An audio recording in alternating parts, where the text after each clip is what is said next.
So this movement is called the Palof Hold.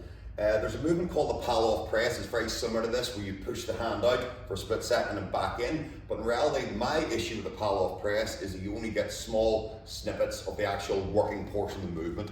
So I came across this movement a few years ago called the Palof Hold, and it's become the version that we very much favor in the gym. So let's look at how we set it up. First of all, you're going to need some sort of bungee.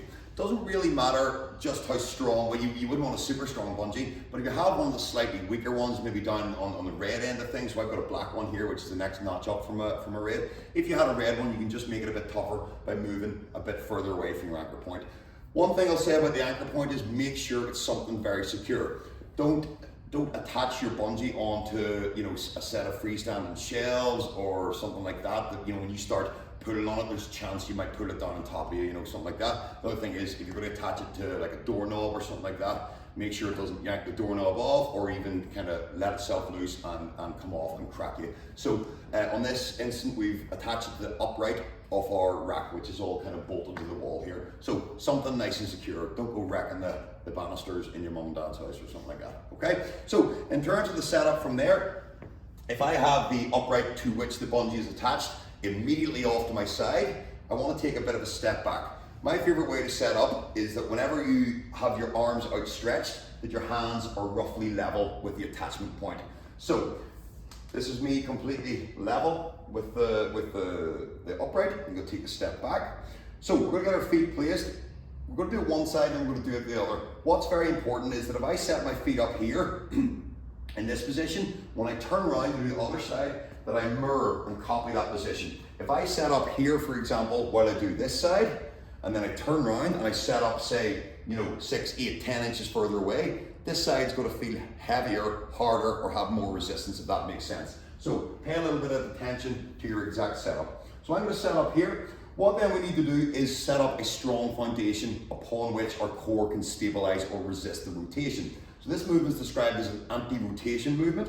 And the body's going to resist the bungee trying to twist us into it. So to set up that strong foundation, we're going to squeeze our quads, we're going to tuck our tails. We're going to pinch our bum cheeks together, and imagine we're a dog with a little tail. Imagine you're really tucking your glutes underneath you, okay? So pinching the cheeks together and tucking that tail.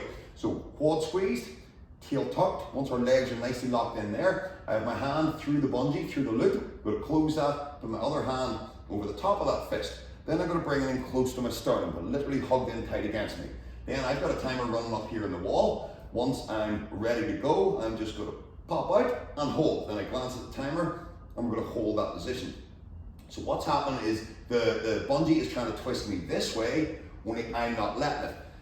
We are working on our obliques here, it's kind of here and also at the back, but it's quite normal to feel it down. The inside leg, outside leg, you might feel it in your glute, you might feel it further down, you might even feel it up in your shoulders, depending on how far out you go, basically how much strength you're having to apply. But it ties the whole body in as one piece. Lower body, then the core here is stabilizing, it's resisting the rotation, and then we need to be nice and stable here in the upper body to make sure the bungee isn't able to rotate us, twist us. So quad squeeze, tail tuck, bring it in, pop, out and hold. And we're going to hold that. We usually do about 20 seconds each side, and then again about 3 sets. It's brilliant. It helps stabilize the pelvis. It helps, even if you are doing a rotational movement, getting strong through the anti-rotation really, really helps. So that's the Palof Hold. Give it a go.